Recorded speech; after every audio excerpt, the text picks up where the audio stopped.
आज हम आपको लेकर चलेंगे कोलकाता की एक ऐसी ऐतिहासिक इमारत में जहां की दीवारों में हजारों कहानियां दफन हैं। कोलकाता के अलीपुर में स्थित नेशनल लाइब्रेरी। इसे भारत की सबसे बड़ी लाइब्रेरी कहा जाता है, जहां 22 लाख से भी ज्यादा किताबें मौजूद हैं। लेकिन क्या आप जानते हैं कि इन किताबों के बीच कुछ ऐसा भी है जिसे पढ़ा नहीं जा सकता, सिर्फ महसूस किया जा सकता है। अक्सर लोग लाइब्रेरी शांत माहौल के लिए जाते हैं, लेकिन यहाँ का सन्नाटा आपको सुकून नहीं बल्कि बेचैनी देता है। यहाँ काम करने वाले कर्मचारी हों या रात में रुकने वाले छात्र, हर कोई एक ही बात कहता है, यहाँ हम अकेले नहीं हैं। आज इस वीडियो में हम नेशनल लाइब्रेरी के उन अनसुलझे रहस्यों को खोलेंगे जो आपको सोचने पर मजबूर कर देंगे कि क्या वाकई रूहें आज भी अपने पसंदीदा ठिकानों को नहीं छोड़ देती। इस लाइब्रेरी की कहानी शुरू होती है आजादी से बहुत पहले। यह शानदार इमारत कभी बेल्वेडियर हाउस कहलाती थी और बंगाल के लेफ्टिनेंट गवर्नर का निवास स्थान हुआ करती थी। इसे अंग्रेजों ने बड़ी शान और शौकत से बनवाया था, लेकिन इस भव्यता के पीछे एक रूहानी साया छिपा था। सबसे मशहूर किस्सा जुद्धा है लॉर्ड मेटकाफ की पत्नी लेडी मेटकाफ से। लेडी मेटकाफ को सफाई और अनुशासन से बेइंतहा लगाव था।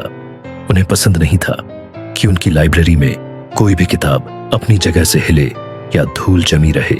कहा जाता है कि अपनी मौत के बाद भी लेडी मेटकाफ ने इस जगह का मोह नहीं छोड़ा। आज भी जब लाइब्रेरी में सन्नाटा होता है तो वहां मौजूद लोगों को किसी के चलने की आहट सुनाई देती है। पुराने लकड़ी के फर्श पर जूतों की खटखट की आवाज साफ सुनाई देती है। कई लोगों ने दावा किया है कि उन्होंने अपनी गर्दन पर किसी की ठंडी सांसें महसूस की हैं, मानो कोई उनके ठीक पीछे खड़ा होकर देख रहा हो कि वे कौन सी किताब पी रच रहे हैं। साल 2010 में एक ऐसी घटना हुई जिसने पूरी दुनिया को चौंका दिया। Archaeological survey of India ASI की टीम इस पुरानी इमारत की मरम्मत कर रही थी। खुदाई और मैपिंग के दौरान उन्हें ग्राउंड फ्लोर पर एक ऐसा कमरा मिला जिसका कोई दरवाजा ही नहीं था। करीब 1000 स्क्वायर फीट का यह गुप्त कमरा, हिडन चेंबर, चारों तरफ से बंद था। जैसे ही यह खबर फैली, पूरे कोलकाता में सनसनी मच गई। लोगों ने अंदाजा लगाना शुरू किया कि शायद यह अंग्रेजों का कोई गुप्त टॉर्चर चैम्बर था या फिर यहां कोई बद्धा खजाना छिपा है। कुछ का तो यह भी कहना था कि यहां उन लोगों की लाशें दफन हैं जिन्हें अंग्रेजों ने चुपचाप मौत के घाट उतार दिया था। लेकिन जब प्रशासन ने बड़ी मशक्कत के बाद उस दीवार को तोड़ा तो अंदर का नजारा और भी रहस्यमयी था। वह पूरा कमरा ऊपर से नीचे तक सिर्फ मिट्टी से भरा हुआ था। आखिर किसी कमरे को मिट्टी से भरकर हमेशा के लिए बंद करने की क्या जरूरत थी? विशेषज्ञों का मानना है कि शायद किसी अनिष्ट या किसी बुरी साए को कैद करने के लिए उस कमरे को मिट्टी से भरकर सील कर दिया गया था। आज भी वह कमरा एक अनसुलझा राज है। सिर्फ लेडी मेटकाफ ही नहीं, यहाँ और भी कई डरावनी बातें मशहूर हैं। लाइब्रेरी के रिनोवेशन के दौरान यहाँ काम करने वाले कई मजदूरों की रहस्यमयी हादसों में मौत हुई। कुछ मजदूर ऊंचाई से गिर गए तो कुछ अचानक बीमार होकर दम तोड़ बैठे। स्थानीय लोगों का मानना है कि जो रूहें यहाँ बरसों से रह रही हैं, उन्हें अपनी शांति में खलल पसंद नहीं है। यहाँ के सुरक्षा कर्मियों यानी गार्ड्स की कहानियां तो और भी भयानक है।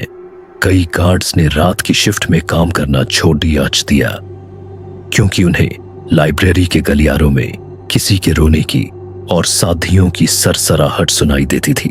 एक गार्ड ने तो यहां तक बताया कि उसने एक धुंधली सी आकृति को ऊंची शेल्फ से किताबें निकालते हुए देखा, लेकिन जब वह करीब पहुंचा तो वहां कोई नहीं था।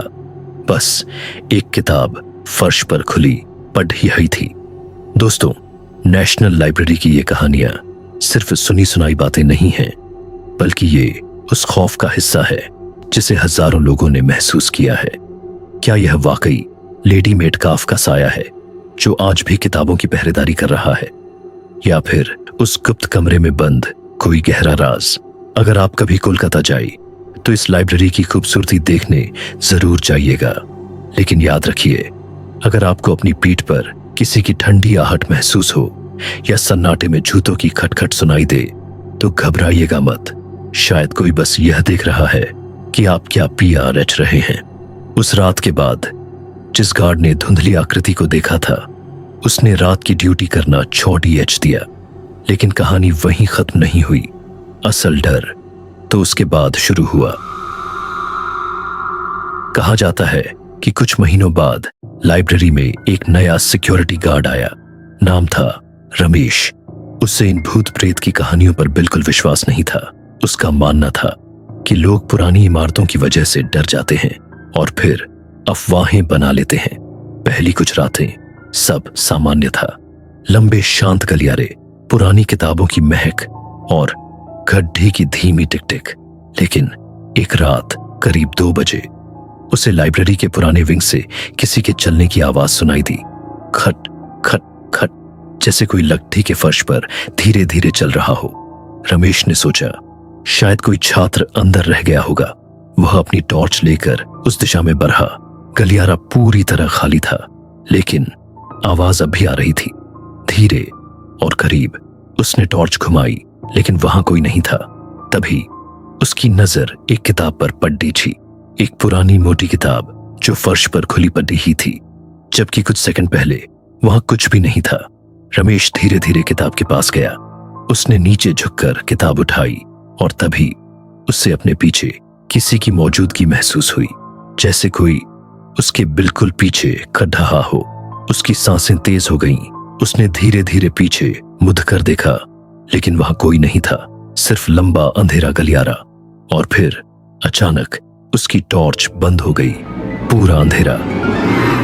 रमेश ने टॉर्च को थपथपाया, लेकिन वह चालू नहीं हुई।